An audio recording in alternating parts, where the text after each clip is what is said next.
In the hushed glow of the candlelit restaurant, laughter mingled with the faint scent of something much sweeter: secrets. I watched as her fingers danced, whispering invitations across the table, brushing against his as if declaring, "Let's play." The red wine, almost blood, a liquid promise, caught her eye.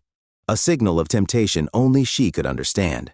My heart thumped like a lover's faint touch, tinged with the bitterness of betrayal, a cocktail far more potent than anything in her glass. I stepped forward, the air crackling with unspoken truths, my voice sharp and clear, slicing through the pretense. "That's my wife. But don't worry, she's yours now." Now, let me take you back to where the story begins. The clinking of cutlery against porcelain plates and the muffled murmur of nearby conversations filled the air like an insistent, irritating hum. Blood pounded in my ears as I surveyed the scene before me. There she was, sitting across from him, a well-dressed man with an easy smile and calculated gestures. Her hand rested gently on the table, perilously close to his.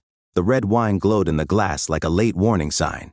I should have realized sooner. I should have sensed the subtle changes in prolonged silences and the mechanical kisses that had replaced the warmth of our early years. But it wasn't until now that the reality lay before me, concrete, cruel, irreversible. I walked toward them, words unformed in my mind, yet they erupted like a gunshot. "That's my wife, but don't worry, she's yours now. It's over between us." Her gaze froze, shock and fear flashing across her face. The man's arrogance faltered for a moment, a shadow of discomfort crossing his features, as if he had been caught in the act, yet was bracing for confrontation. He opened his mouth to speak, but I didn't want to hear it. I needed to escape before the pain swallowed me whole, before my eyes betrayed the weight of the world crashing down upon me. The streets outside spun as I walked aimlessly, the restaurant's lights glowing behind me, a cruel reminder of what had just transpired. She didn't even try to come after me. No screams, no tears, no pleas, just silence. A silence that burned more than any words could.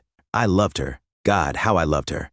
For years, she was the reason I rose each morning, enduring pain and making sacrifices. And in the end, was this how it concluded? At an expensive dinner, at a well-set table, exchanging glances with a man who knew nothing of what we had built together. That night, I returned home, tormented by uncertainty. Should I cry, scream, or simply break down?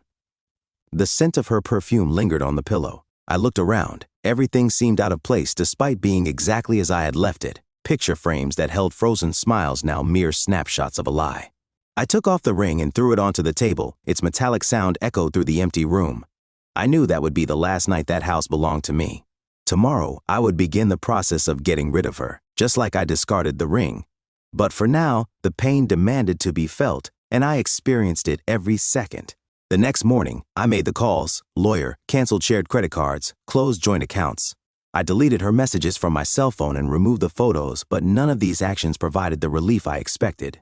Every click, every signature, every practical decision merely reinforced the emptiness. So, like an addict in search of answers, I pursued her. I needed to know, to understand, and what I uncovered devastated me further. The lover wasn't just any stranger. He had been part of her life for much longer than I could fathom. With every step, the web of lies became more tangled. Friends who knew yet said nothing. Messages deleted but recoverable. Gifts I once thought were for me that were in fact for him. And the worst part? She showed no remorse. She looked me in the eyes and told me she didn't plan on leaving me. She just sought a different experience. I was merely an accessory, a safe haven while she craved excitement with someone else. The lover smiled, nonchalant, as if none of it mattered, as if I were merely an obstacle removed from their path. But fate has a cruel way of balancing things, and what began as betrayal spiraled into a nightmare for them both. Everything fell apart. Friends distanced themselves, her family rejected her, and the lover proved no gentler than she. He betrayed her just as she had betrayed me. I heard the rumors. I saw the messages, and in the end, she was the one who begged to return. But something about her could never be saved. Something broken that not even regret could mend. I moved on, or tried to, but every time I thought I had left it behind, another piece of that night clawed its way back to haunt me. There was something I still didn't know, something that transformed the betrayal into something much bigger, dirtier, and crueler than I had imagined.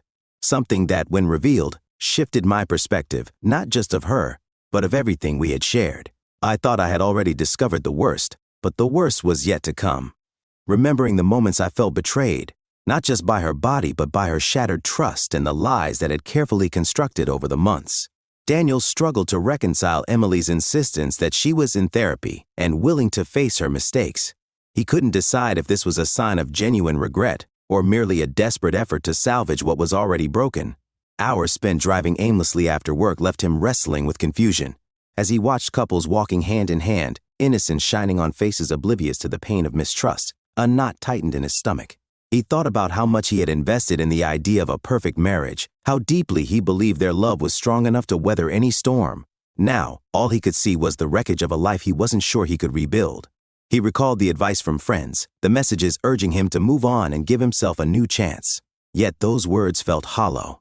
Emily tried scheduling dinners and suggested short trips to create moments together, away from the house that now felt haunted by ghosts of their past. Daniel rebuffed all her attempts, insisting he needed time, yet he understood that time alone couldn't heal what he felt. He began combing through documents, bank accounts, and financial records in search of any details he might have overlooked. He needed to uncover hidden truths that could give him some control over the situation.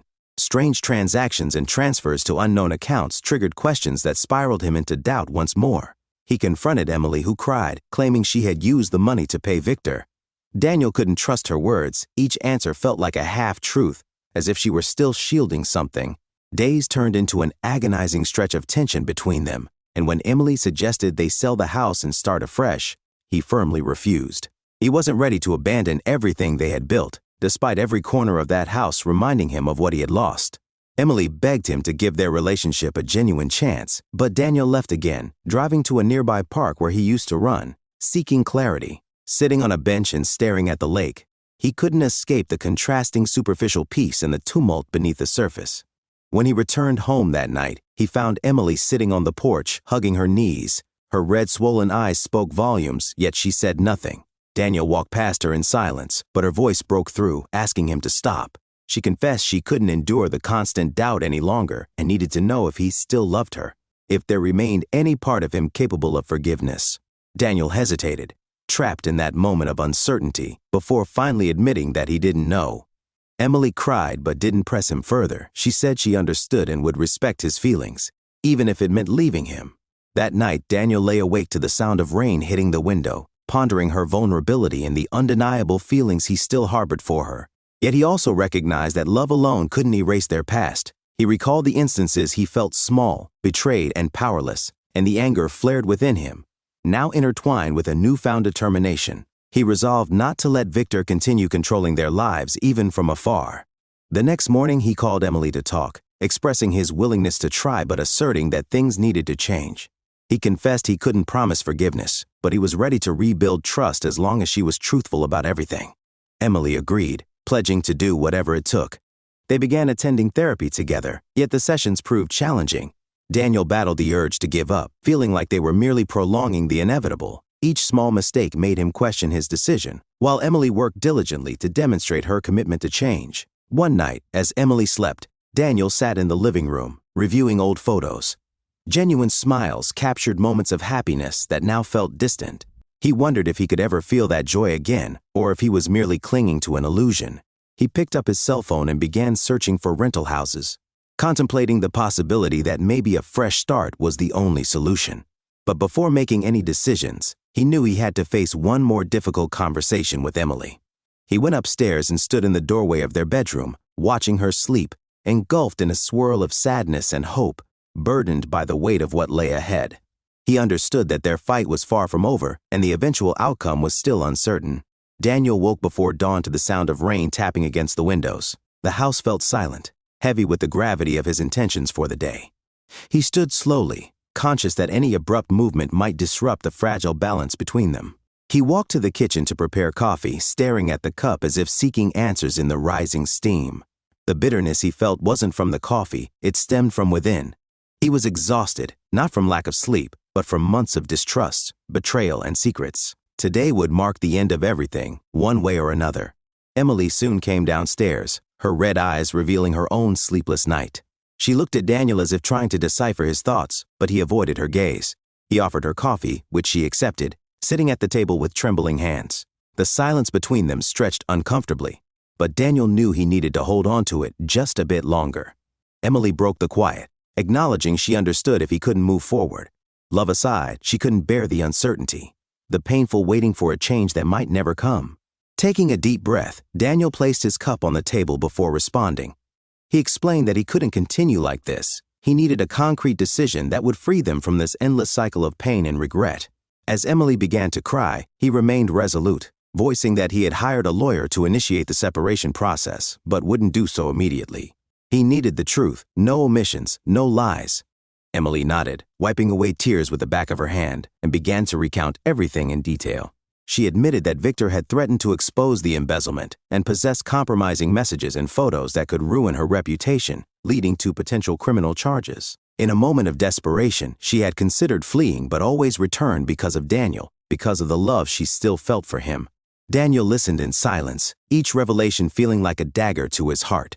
He told her that the only way forward was to face the consequences of her actions. Emily agreed, expressing her willingness to confess everything to the authorities if necessary. Daniel was silent for a moment, recognizing that this was perhaps the only path for her to regain respect for herself. But he felt that decision would also mean the definitive end of their marriage. Emily cried again, but this time she didn't argue against his decision. Daniel realized he had lost her, even though she was still there physically. In the following days, Emily sought a lawyer and began the process of confessing her wrongdoings.